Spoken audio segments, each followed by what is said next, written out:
வணக்கம். 4 மணி செய்திகளை வழங்குவதற்காக நான் காயத்ரி. விரிவான செய்திகளை பார்ப்பதற்கு முன்பாக தலைப்புச் செய்திகளை பார்க்கலாம். கோவை மதுக்கரை பகுதியில் 3வது நாளாக போக்கு காட்டும் மக்னா யானை. மயக்க ஊசி செலுத்தி பிடிக்கும் பணியில் வனத்துறை தீவிரம்.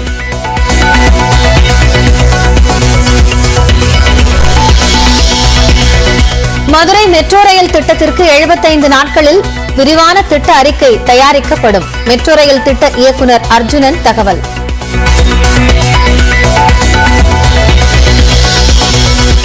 ஜூலை 11ஆம் தேதி நடைபெற்ற அதிமுக பொதுக்குழு செல்லும். அதிமுக இடைக்கால பொதுச் செயலாளராக எடப்பாடி பழனிசாமி தேர்வு செய்யப்பட்டது செல்லும் என்றும் உச்சநீதிமன்றம் தீர்ப்பு. இனி 1.5 கோடி அதிமுக தொண்டர்களின் பொதுச் செயலாளர் என எடப்பாடி பழனிசாமி பெருமிதம். ஒரு சிலரை தவிர அதிமுகவிற்கு யார் வந்தாலும் ஏற்றுக்கொள்வோம் என்றும் கருத்து. உச்சநீதிமன்ற தீர்ப்பை எதிர்த்து மேல்முறையீடு செய்யவுள்ளதாக ஓபிஎஸ் தரப்பு தகவல். கவலைப்பட போவதில்லை என எடப்பாடி பழனிசாமி உறுதி.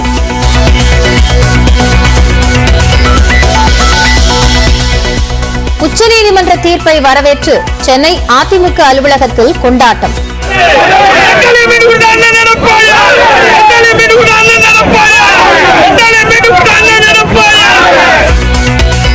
பட்டாசு வெடித்து இனிப்புகள் வழங்கி இபிஎஸ் ஆதரவாளர்கள் உற்சாகம்.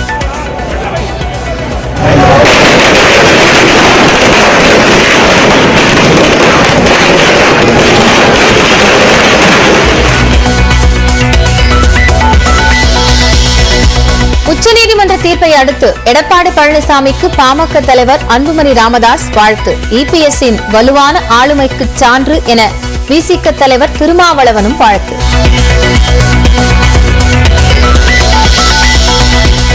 நெல் கொள்முதலுக்கான ஈரப்பத அளவை 20% உயர்த்தியது மத்திய அரசு. தமிழ்நாடு அரசின் கோரிக்கையை ஏற்று மத்திய உணவுத்துறை உத்தரவு.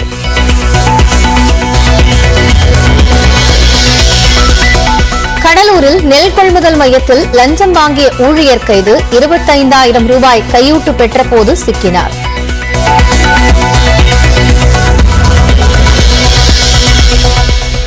விவசாயிகளின் நிலத்தை என்எல்சி நிர்வாகம் கைப்பற்றுவது திமுக அரசும் உடந்தை. பாமக தலைவர் அன்புமணி ராமதாஸ் குற்றச்சாட்டு.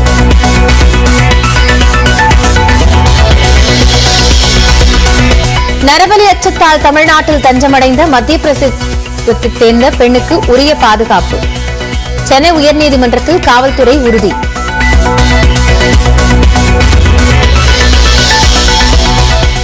இந்திய அளவில் பள்ளிக்கல்வியில் தமிழ்நாடு முதலிடத்திற்கு முன்னேறும். 2வது இடத்தில் இருப்பதை சுட்டிக்காட்டி முதலமைச்சர் மு க ஸ்டாலின் நம்பிக்கை.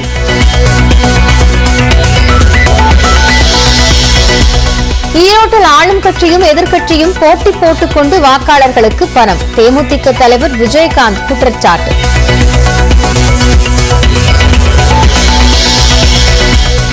ஈரோடு கிழக்கு தொகுதியில் திமுக நாம் தமிழர் கட்சியினர் மோதிக்கொண்ட விவகாரம். கல்வீசி தாக்குதல் நடத்தியதாக நாம் தமிழர் கட்சியைச் சேர்ந்த 2 கைது.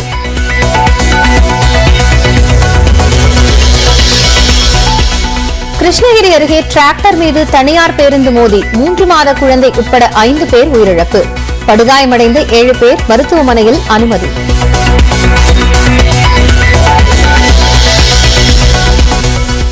மூத்த தலைவரும் ராஜாஜியின் கொள்ளுப்பேரனுமான CR கேசவன் காங்கிரஸில் இருந்து விலகல். வேறு கட்சியில் இணையப் போவதாக வரும் தகவல் உண்மையில்லை என்றும் விளக்கம்.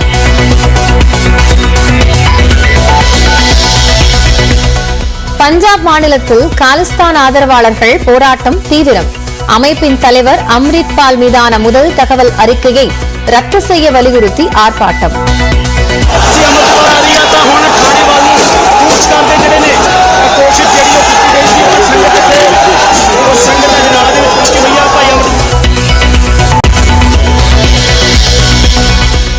தஜிகிஸ்தான் சீனா எல்லையில் அடுத்தடுத்து 6 முறை நிலநடுக்கம். அதிகபட்சமாக ரிக்டர் அளவில் 6.8 பதிவான நிலநடுக்கத்தால் மக்கள் அச்சம்.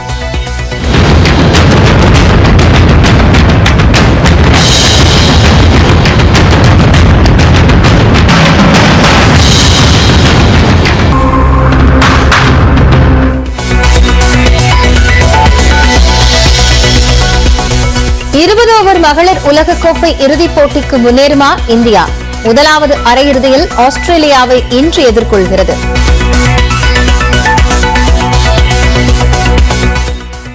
கோவை சுற்றுவட்டார பகுதியில் தொடர்ந்து 3வது நாளாக சுற்றித் திரியும் மக்னா யானையை ஊசி செலுத்தி பிடிக்க வனத்துறையினர் முயற்சி மேற்கொண்டு வருகின்றனர். தருமபுரி, கிருஷ்ணகிரி மாவட்டத்தில் சுற்றித் திரிந்த மக்னா யானை வனப்பகுதிக்குள் செல்லாமல் விவசாய பயிர்களை சேதப்படுத்தி வந்தது. கடந்த 5ஆம் தேதி அந்த யானையை மயக்க ஊசி செலுத்தி பிடித்த வனத்துறையினர் 6ஆம் தேதி டாப் ஸ்லிப் வனப்பகுதிக்கு உட்பட்ட வரக்கழியாறு வனப்பகுதிக்குள் விட்டனர். அதன் பின்னர் தொடர்ந்து 10வது நாளாக வனப்பகுதிக்குள் சுற்றித் திரிந்த அந்த மக்னா யானை நேற்று முன்தினம் மதுக்கரை பகுதிக்கு வந்தது. பின்னர் குனியமுத்தூர், PK புதூரில் காலை முதல் இரவு வரை ஒரே பகுதியில் நின்றது.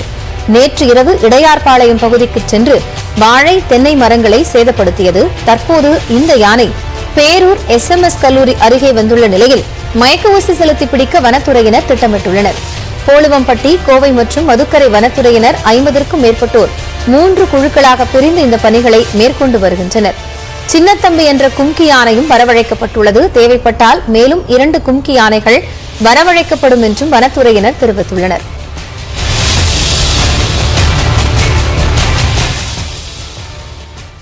பள்ளிக் கல்வியில் தேசிய அளவில் 2ஆம் இடத்தில் உள்ள தமிழ்நாடு விரைவில் முதலிடத்திற்கு முன்னேறும் என்று முதலமைச்சர் MK-ஸ்டாலின் நம்பிக்கை தெரிவித்துள்ளார்.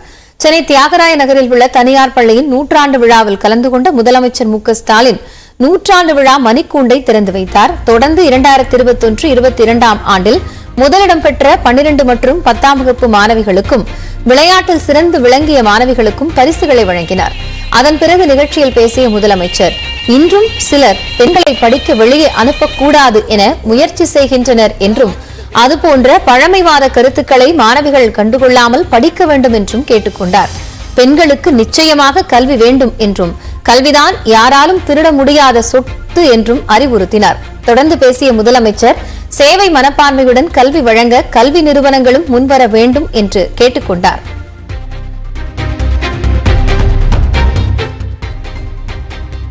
கல்விதான் யாராலும் திருட முடியாத சொத்து.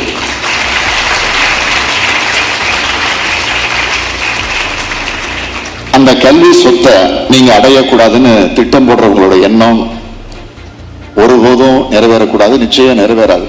தரமான கல்வி வழங்குவதில் இந்தியாவிலே தமிழ்நாடு 2ஆவது இடத்தில் இருக்கிறது. முதலிடத்திற்கு கொண்டு வருவதற்கான அனைத்து பணிகளையும் கல்வித்துறை இன்றைக்கு செய்து கொண்டிருக்கிறது. விரிவாக்க பணிக்காக நிலம் கையகப்படுத்துவதற்கு NLC நிர்வாகத்திற்கு திமுக அரசு உடந்தையாக இருப்பதாக பாமக தலைவர் அன்புமணி ராமதாஸ் குற்றம் சாட்டியுள்ளார்.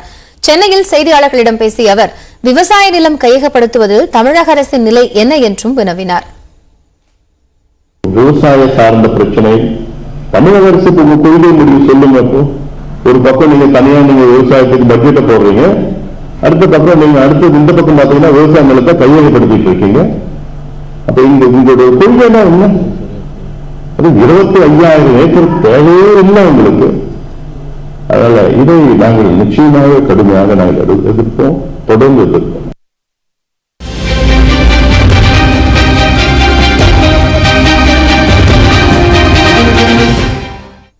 ஈரோடு கிழக்கு சட்டமன்ற தொகுதியில் போக்குவரத்து துறை அமைச்சர் சிவசங்கர் தோசை சுட்டுக் கொடுத்து வாக்கு சேகரித்தார். ஈரோடு கிழக்கு தொகுதி இடைத்தேர்தல் பிரச்சாரம் நாளை மறுநாளோடு நிறைவு பெற உள்ளது. இதை முன்னிட்டு அரசியல் கட்சிகளின் பரப்புரை இறுதிக்கட்டத்தை எட்டியிருக்கிறது. பெரியார் நகர் பகுதியில் திமுக கூட்டணி வேட்பாளர் EVKS இளங்கோவனை ஆதரித்து அமைச்சர் சிவசங்கரன் மற்றும் பெரம்பலூர் சட்டமன்ற உறுப்பினர் பிரபாகரன் உள்ளிட்டோர் வாக்கு சேகரிப்பில் ஈடுபட்டனர். கூட்டணி கட்சி தொண்டர்களுடன் வீதி வீதியாக சென்று அவர்கள் வாக்கு சேகரித்தனர். இதில் அமைச்சர் சிவசங்கர் சாலை ஓரமாக கடை நடத்தி வரும் மூதாட்டியிடம் சென்று தோசை ஊற்றி கொடுத்து ஆதரவு திரட்டினார்.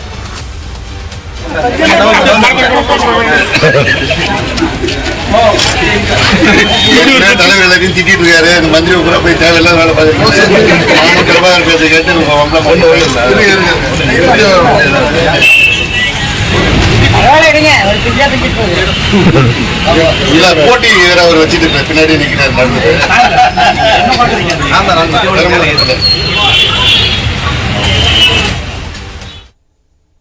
ஈரோடு கிழக்கு தொகுதியில் நாம் தமிழர் கட்சியின் ஒருங்கிணைப்பாளர் சீமான் பரப்புரை செய்ய வழங்கப்பட்ட அனுமதியை ரத்து செய்ய கோரி தேர்தல் ஆணையத்திற்கு காவல்துறை பரிந்துரை செய்துள்ளது. ஈரோடு காவேரி நகர் பகுதியில் நாம் தமிழர் கட்சி சார்பில் போட்டியிடும் வேட்பாளர் மேனகாவை ஆதரித்து சீமானும் அக்கட்சி நிர்வாகிகளும் நேற்று பிரச்சாரம் மேற்கொள்ள இருந்தனர். அப்போது பிரச்சாரத்திற்கு வந்திருந்த நாம் தமிழர் கட்சியினருக்கும் திமுகவினருக்கும் இடையே மோதல் ஏற்பட்டது. இரு கட்சியினரும் ஒருவரை ஒருவர் கட்டைகளாலும் கற்களை வீசியும் தாக்கிக் கொண்டதில் 14 பேர் காயமடைந்தனர். இதையடுத்து சட்டம் ஒழுங்கு பிரச்சினை ஏற்படாமல் இருக்க நாம் தமிழர் கட்சிக்கு பேரணி மற்றும் பொதுக்கூட்டம் நடத்த வழங்கப்பட்ட அனுமதியை ரத்து செய்ய கோரி காவல்துறை தரப்பில் தேர்தல் ஆணையத்திற்கு பரிந்துரை கடிதம் அனுப்பப்பட்டது. இதன் அடிப்படையில் அடுத்த கட்ட நடவடிக்கைகள் குறித்து தேர்தல் ஆணைய அதிகாரிகள் ஆலோசித்து வருவதாக கூறப்படுகிறது.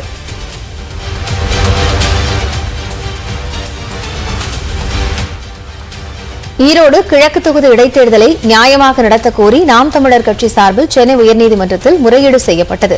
நாம் தமிழர் கட்சியினர் மீது தாக்குதல் நடத்தியவர்கள் மேல் வழக்கு பதிவு செய்யவும் கோரிக்கை விடுக்கப்பட்டது. மேலும் ஈரோடு கிழக்கு தொகுதியில் பணப்பட்டுவாடா தாராளமாக நடைபெறுவதாக சுயேட்சை வேட்பாளர் கண்ணன் என்பவர் முறையீடு செய்துள்ளார். இதையடுத்து இரு தரப்பினரும் மனு தாக்கல் செய்யும் பட்சத்தில் வெள்ளிக்கிழமை விசாரிக்கப்படும் என தலைமை நீதிபதி அமர்வு தெரிவித்துள்ளது. ஈரோடு கிழக்கு தொகுதியில் நடைபெறும் பணப்பட்டுவாடாவை தடுக்க தேர்தல் ஆணையம் நடவடிக்கை எடுக்க வேண்டும் என்று தேமுதிக தலைவர் விஜயகாந்த் வலியுறுத்தியுள்ளார். அவர் வெளியிட்டுள்ள அறிக்கையில் இடைத்தேர்தலில் பல்வேறு விதிமீறல்கள் நடைபெறுவதாக குற்றம் சாட்டியுள்ளார். ஆளும் கட்சியும் எதிர்க்கட்சியும் போட்டி போட்டுக்கொண்டு வாக்காளர்களுக்கு பணம் வழங்கி வருவதாக கூறியுள்ள விஜயகாந்த் பணப்பட்டுவாடா குறித்து செய்தி சேகரித்த செய்தியாளர்கள் மீது தாக்குதல் நடத்தும் அராஜக செயல்களும் நடைபெற்று வருவதாக தெரிவித்துள்ளார். தேர்தல் அதிகாரிகள் ஆளும் கட்சிக்கு ஆதரவாக செயல்படுவதாகவும் விதிமீறல்களை தடுக்காமல் வேடிக்கை பார்த்துக் கொண்டிருப்பதாகவும் விஜயகாந்த் குற்றம் சாட்டியுள்ளார். வீடியோ ஆதாரத்துடன் மனு அளித்தும் நடவடிக்கை எடுக்கவில்லை என குறிப்பிட்டுள்ள விஜயகாந்த் ஜனநாயக முறையில் தேர்தலை நடத்த முடியவில்லை என்றால் தேர்தல் எதற்கு என்றும் காட்டமாக கேள்வி எழுப்பியுள்ளார். உச்சநீதிமன்ற தீர்ப்பு அதிமுகவிற்கு உற்சாகம் அளித்துள்ளதாக அக்கட்சியின் வழக்கறிஞர் இன்பதுரை தெரிவித்துள்ளார். இதனால் ஈரோடு கிழக்கு தொகுதியில் அதிமுகவின் வெற்றி சதவிகிதம் அதிகரிக்கும் என்றும் அவர் நம்பிக்கை தெரிவித்துள்ளார். அது ஒரு சிறிய கூட்டம் அந்த இதை ஏத்துக்காம கட்சி பொதுக்குழுவுடைய தீர்ப்பை பொதுக்குழுவுடைய தீர்மானங்களை ஏற்றுக்கொள்ளாம அலைஞ்சிட்டு இருந்தாங்க. இப்போ நீதிமன்றத்தில் தீர்ப்பு வந்துருச்சு. இன்னும் அதிக உற்சாகத்தோடு இந்த தீர்ப்பு அதிமுகவுக்கு உற்சாகம் கொடுக்கும். இந்த உற்சாகத்தினுடைய வடிவமாக ஏற்கனவே ஈரோடு தேர்தலில் கிழக்கு தொகுதி தேர்தலில் அதிமுகங்கிறது கண்டிப்பாக வெற்றி பெறும். இப்பொழுது அந்த வெற்றியினுடைய அளவுங்கிறது திமுகவை வீழ்த்துகிற அளவுங்கிறது இன்னும் அதிகமாகும்.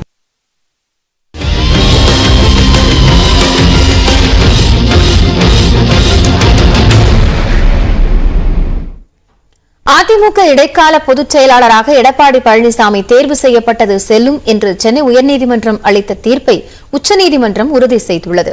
அதிமுகவில் இபிஎஸ் ஓபிஎஸ் இடையே ஒற்றை தலைமை தேர்தல் தொடர்ந்து மோதலாக வெடித்தது. இதையடுத்து சென்னை வானகரத்தில் கடந்த ஆண்டு ஜூலை 11ஆம் தேதி அதிமுக பொதுக்குழு கூட்டம் நடைபெற்றது. அதில் அதிமுக இணை ஒருங்கிணைப்பாளர் எடப்பாடி பழனிசாமி இடைக்கால பொதுச் செயலாளராக தேர்ந்தெடுக்கப்பட்டார். ஒருங்கிணைப்பாளராக இருந்த ஓ பன்னீர்செல்வம் மற்றும் அவரது ஆதரவாளர்களை கட்சி பொறுப்புகளில் இருந்தும் அடிப்படை உறுப்பினர் பதவியிலிருந்தும் நீக்கி தீர்மானம் நிறைவேற்றப்பட்டது. இது தொடர்பான வழக்கை விசாரித்த சென்னை உயர்நீதிமன்றம் ஜூலை 11ஆம் தேதி நடைபெற்ற அதிமுக பொதுக்குழு செல்லும் என தீர்ப்பளித்தது. இதனை எதிர்த்து ஓ பன்னீர்செல்வம் தரப்பு உச்சநீதிமன்றத்தில் மேல்முறையீடு செய்தது. இந்த வழக்கில் தீர்ப்பளித்த நீதிபதிகள் தினேஷ் மகேஸ்வரி மற்றும் ரிஷிகேஷ் ராய் அமர்வு ஜூலை 11இல் நடந்த பொதுக்குழு செல்லும் என்று தீர்ப்பளித்தது. ஓ பன்னீர்செல்வம் தரப்பு தாக்கல் செய்த மேல்முறையீட்டு மனுக்கள் உள்ளிட்ட அனைத்து மனுக்களையும் தள்ளுபடி செய்து உத்தரவிட்ட உச்சநீதிமன்றம் தீர்ப்பை எதிர்த்து முறையிடவும் ஓ பன்னீர்செல்வம் தரப்பிற்கு அனுமதி வழங்கியிருக்கிறது. அதிமுக பொதுக்குழுவில் நிறைவேற்றப்பட்ட தீர்மானங்கள் தொடர்பாக எந்த உத்தரவும் பிறப்பிக்கவில்லை என்று உச்சநீதிமன்றம் தெளிவுபடுத்தியுள்ளது. தீர்மானங்களுக்கு எதிராக எந்த கோரிக்கையும் தங்கள் முன்பு வைக்கப்படாததால் உத்தரவிடவில்லை என்று தெரிவித்துள்ள நீதிபதிகள் எதிர்காலத்தில் இது தொடர்பாக வழக்கோ அல்லது யாரேனும் தேர்தல் ஆணையத்தில் முறையீடு தாக்கல் செய்தாலோ அப்போது அதன் மீது முடிவெடுக்கலாம் என்றும் தெரிவித்துள்ளனர். ஓ பன்னீர்செல்வம் தரப்பில் சென்னை உயர்நீதிமன்றத்தில் தாக்கல் செய்யப்பட்டு நிலுவையில் உள்ள மனுக்கள் மீதான விசாரணை நடைபெறுவதில் எந்த பிரச்சனையும் இல்லை என்றும் நீதிபதிகள் தெளிவுபடுத்தியுள்ளனர். அதிமுக பொதுக்குழு தொடர்பாக உச்சநீதிமன்றத்தில் தொடுக்கப்பட்ட வழக்கில் தீர்ப்பளிக்கப்பட்டுள்ளதால் எடப்பாடி பழனிசாமியை கட்சியின் இடைக்கால பொதுச் செயலாளராக அங்கீகரிப்பது தொடர்பாக தேர்தல் ஆணையம் உரிய முடிவெடுக்கும் என்று இபிஎஸ் தரப்பு வழக்கறிஞர் பாலாஜி சீனிவாசன் தெரிவித்துள்ளார். அவரோடு நமது டெல்லி செய்தியாளர் சுசித்ரா நடத்திய நேர்காணலை பார்க்கலாம். ரெண்டு பேட்ச் பெட்டிஷன்ஸ் இருந்தது மேடம். ஒரு batch filed by mister Edappadi Palaniswami. இதுல 23 ஜூன் ஆர்டர் பொதுக்குழுல ஒன்றும் டிஸ்கஸ் பண்ணக்கூடாது, அதுக்கு மேல ஒரு எஸ்எல்பி அவர் ஃபைல் பண்ணியிருந்தாரு. 11th ஜூலையோட ஜெனரல் கவுன்சில் சேலஞ்ச் பண்ணி ஓபிஎஸ் ஒரு சூட் ஃபைல் பண்ணியிருந்தாரு, அவரும் அதுக்கு மேல எஸ்எல்பி ஃபைல் பண்ணியிருந்தாரு. SLP filed by EPS is allowed. That order of 6/7 which directed the general council meeting of 11/7 to be conducted valid nu solitaanga.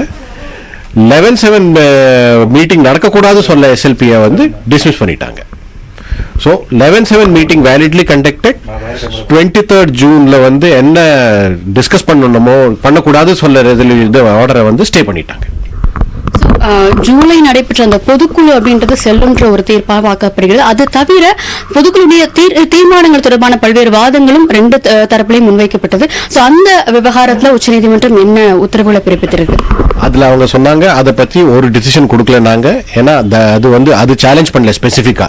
அது எப்போ சேலஞ்ச் பண்றாங்களோ அப்போ அந்த கோர்ட்டு என்ன லா இருக்கோ அதை அப்ளை பண்ணணும்னு சொல்லியிருக்காங்க.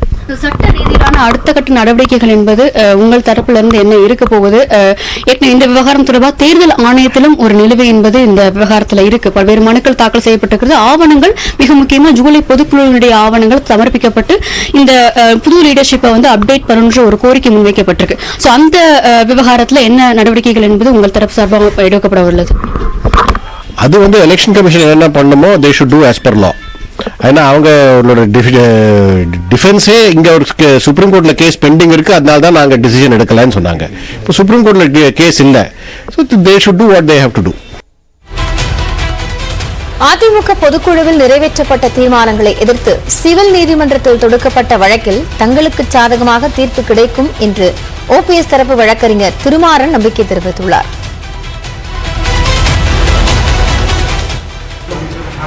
இது இந்த 11/2022 பொதுக்குழு கூட்டப்பட்டது செல்லும் உச்சநீதிமன்றம் கூறிவிட்டது. அதன் அடிப்படையிலேயே அனைத்து தீர்மானங்களும் உச்சநீதிமன்றத்தால் ஏற்றுக்கொள்ளப்பட்டதாக ஒப்புக்கொள்ள இயலாது என தீர்ப்பில் மிக தெளிவாக அவர் கூறியுள்ளது. இந்த தீர்மானங்கள் குறித்து நாங்கள் எந்த விதமான தீர்ப்பையும் நாங்கள் வழங்கவில்லை. இது குறித்து சிவில் நீதிமன்றத்தால் முடிவெடுக்க வேண்டும் என்று தெளிவாக குறிப்பிட்டுள்ளார்கள். ஸோ இது ஒரு முழுமையான வெற்றியாக பார்க்க முடியாது. எங்கள் தரப்பு நியாயங்களை உச்சநீதிமன்றம் கருத்தில் கொண்டு வழக்குகளை மீண்டும் நிலுவையில் உள்ள வழக்குகளை, புதிதாக எந்த வழக்குகள் நிலுவையில் உள்ள வழக்குகளை தொடர்ந்து நடத்தி எங்களுக்கு தேவையான பரிகாரங்களை கேட்டு பெறுவதற்கான ஒரு வழிவகை அதில் உள்ளதாகவே நான் பார்க்கின்றேன். ஒருங்கிணைப்பாளர் மற்றும் இணை ஒருங்கிணைப்பாளர் தேர்வு காலாவதி ஆயிடுச்சா இல்லையாங்கிறது முடிவெடுக்க சிவில் நீதிமன்றத்துக்கு தானே இரு நீதிபதிகள் அனுப்புனாங்க. அதை உறுதிப்படுத்துறாங்கன்னா அப்போ இந்த 2 பதவிகளும் இன்றைக்கு வரை இதுவரை தொடர்கிறது. அந்த 2 பதவிகளும் உச்சநீதிமன்றம் எந்த தீர்ப்பையும் அளிக்கவில்லை என்பதை என்னுடைய சட்டப்படியான கருத்து. திமுகவின் பி டீமாக செயல்பட்ட எட்டப்பர்களின் முகத்திரை கிழிக்கப்பட்டுள்ளதாகவும் உச்சநீதிமன்ற தீர்ப்பின் மூலம் அதிமுக தொண்டர்களுக்கு உயிரூட்டப்பட்டுள்ளதாகவும் அதிமுக இடைக்கால பொதுச் செயலாளர் எடப்பாடி பழனிசாமி மகிழ்ச்சி தெரிவித்துள்ளார். மதுரை மாவட்டம் டி குன்னத்தூரில் அதிமுக முன்னாள் அமைச்சர் ஆர்பி உதயகுமாரின் மகள் உட்பட 51 மணமகள்களுக்கான திருமண விழாவில் எடப்பாடி பழனிசாமி பங்கேற்று மணமக்களுக்கு தாலி எடுத்துக் கொடுத்து திருமணங்களை நடத்தி வைத்தார். அதைத் தொடர்ந்து விழாவில் பேசிய எடப்பாடி பழனிசாமி அதிமுக பொதுக்குழு வழக்கில் தீர்ப்பை நினைத்து நேற்று வரை கலங்கிப் போயிருந்ததாக குறிப்பிட்டார். அச்சத்துடன் இருந்ததாகவும் தீர்ப்பு எப்படி வரும் என்று எண்ணி உறங்காமல் இருந்ததாகவும் கூறினார். தீர்ப்பு சாதகமாக வர வேண்டும் என்று ஜெயலலிதாவிற்காக கட்டப்பட்ட கோயிலில் பிரார்த்தனை செய்ததும் அற்புதமான தீர்ப்பு வந்துள்ளதாக எடப்பாடி பழனிசாமி மகிழ்ச்சி தெரிவித்தார். திமுகவின் பி டீமாக செயல்பட்டவர்களின் முகத்திரை கிழிக்கப்பட்டுள்ளதாகவும் அவர் குறிப்பிட்டார். இன்னும் எதிர்க்கட்சியை சேர்ந்தவர்கள் அண்ணா திமுக 4ஆக போய்விட்டது, இன்றைக்கு அண்ணா திமுகவுக்கு எதிர்காலமே இல்லை என்றெல்லாம் குரல் எழுப்பி வந்தார்கள். ஒட்டுமொத்தமாக உயர் நீதிமன்ற தீர்ப்பு, உச்ச நீதிமன்ற தீர்ப்பு முடிவு கட்டிவிட்டது. இனிமேல் அனைத்து இந்திய அண்ணா திராவிட முன்னேற்ற கழகம் இங்கே இருக்கின்ற தொண்டர்கள் தலைமையிலே இயங்கிக் கொண்டிருக்கின்றது. 1.5 கோடி அனைத்து இந்திய அண்ணா திராவிட முன்னேற்ற கழகத்தினுடைய உயிருக்கு இன்றைக்கு உயிர் ஊட்டப்பட்டிருக்கின்றது. அனைத்து இந்திய அண்ணா திராவிட முன்னேற்ற கழக தொண்டனுக்கு உயிர் ஊட்டப்பட்டிருக்கின்றது. எத்தனையோ முறை திரு ஸ்டாலின் அவர்கள் அவதாரம் எடுத்தார். அத்தனை அவதாரத்தையும் தொண்டர்கள் நிர்வாகிகள் மூலமாக நிர்மூலமாக்கப்பட்டது. தடைகள் அத்தனையும் தகர்த்தெறிக்கப்பட்டது. எனவே தமிழகத்திலேயே வலிமையான கட்சி என்றால் அனைத்து இந்திய அண்ணா திராவிட முன்னேற்ற கழக கட்சி தான்.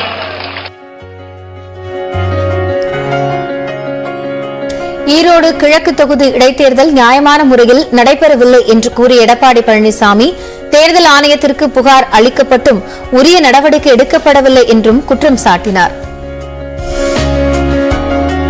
இன்றைக்கு அத்தனை தேர்தல் விதிமுறைகளை மீறி அழைத்து சென்று பட்டியலை ஆட்டை அடைத்து வைப்பதை போல அடைத்து வைத்து அவளுக்கு தேவையானதை செஞ்சு பிரியாணி சாப்பாடு மட்டன் எல்லாம் போடுறாங்க. நல்லா போடுங்க, சாப்பிட்டோம், தப்பே இல்லை. ஆனா ஓட்டு மட்டும் அதிமுக தான் போடுவாங்க. ஏன்னா அந்த வாக்காளர்களை ஏன் அழைச்சிட்டு போய் அடைச்சு வைக்கிறீங்க? நம்பிக்கை கிடையாது. அந்த வாக்காளர் தங்களுடைய வேட்பாளருக்கு வாக்களிப்பார் என்ற நம்பிக்கை இல்லை. நம்பிக்கை இல்லாத காரணத்தினால்தான் அந்த வாக்காளரை அழைச்சிட்டு போய் அடைச்சு வைக்கிறீங்க. அதைத் தொடர்ந்து செய்தியாளர்களிடம் பேசிய எடப்பாடி பழனிசாமி கட்சியின் பொதுச் செயலாளராக தேர்வாவது குறித்து மூத்த நிர்வாகிகளுடன் ஆலோசித்து முடிவெடுக்கப்படும் என்றார்.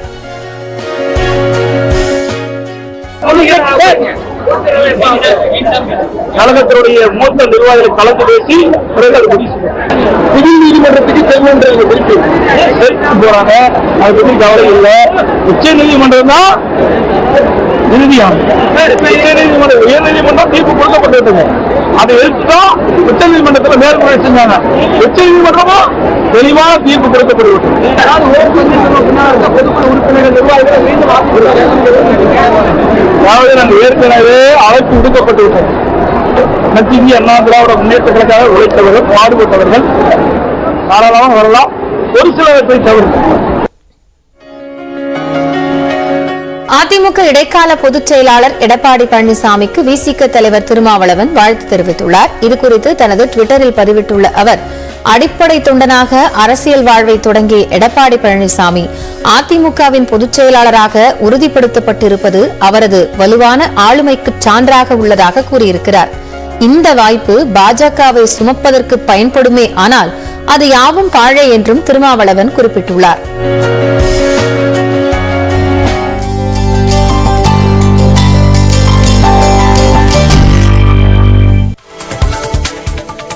தொடர்ந்து நம்ம ஒரு செய்திகளை பார்க்கலாம்.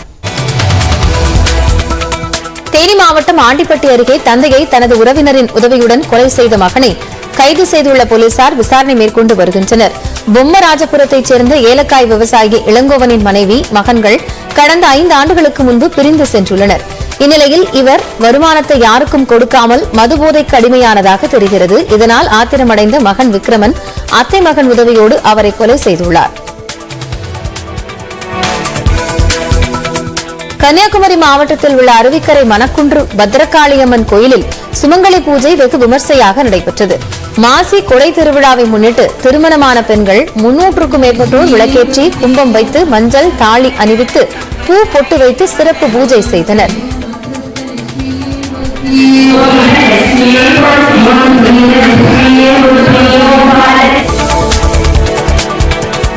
சென்னை சேலையூர் அருகே பந்தல் போடும் போது மின்சாரம் தாக்கி கூலி தொழிலாளி உயிரிழந்த சம்பவம் சோகத்தை ஏற்படுத்தியுள்ளது. பதுவஞ்சேரியில் புதுமனை புகுவிழா நிகழ்ச்சிக்காக அகரம் பகுதியைச் சேர்ந்த சீனிவாசன், அரவிந்த்குமார் ஆகியோர் பந்தல் அமைக்கும் பணியில் ஈடுபட்டனர். அப்போது உயரழுத்த மின்சார கம்பி உரசியதில் மின்சாரம் தாக்கி இருவரும் தூக்கி வீசப்பட்டனர். இதில் சீனிவாசன் உயிரிழந்தார். அரவிந்த்குமாருக்கு தீவிர சிகிச்சை அளிக்கப்பட்டு வருகிறது. ராணிப்பேட்டை மாவட்டம் திமிரி அருகே நடைபெற்ற மனுநீதி நாள் முகாமில் மாவட்ட ஆட்சியர் வளர்மதி இசைக்கலைஞர்களுடன் சேர்ந்து பறை இசை மேளத்தை வாசித்தார். புங்கனூர் கிராமத்தில் நடைபெற்ற முகாமில் பல்வேறு தரப்பினருக்கும் நலத்திட்ட உதவிகள் வழங்கப்பட்டன. அதைத் தொடர்ந்து மதுபோதைக்கு எதிரான விழிப்புணர்வை ஏற்படுத்தும் வகையில் ஆட்சியர் பறை இசைத்தார்.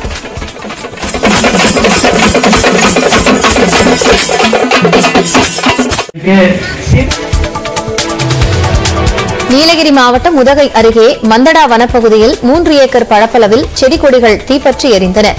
மலை ரயில் பாதையை ஒட்டி அமைந்துள்ள வனத்தில் தீப்பிடித்துள்ளது. தகவல் அறிந்து நிகழ்விடத்திற்கு சென்ற தீயணைப்புத் துறையினர் காட்டுத்தீயை கட்டுப்படுத்தியதோடு அருகில் உள்ள வனப்பகுதிகளில் காட்டுத்தீ பரவாமல் தடுக்க தண்ணீரை பீய்ச்சி அடித்தனர்.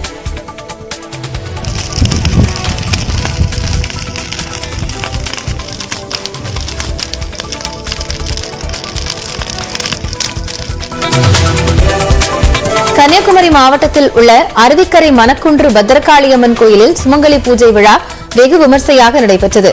மாசி கொடை திருவிழாவை முன்னிட்டு திருமணமான பெண்கள் 300க்கும் மேற்பட்டோர் விளக்கேற்றி கும்பம் வைத்து மஞ்சள் தாளி அணிவித்து பூ போட்டு வைத்து சிறப்பு பூஜை செய்தனர்.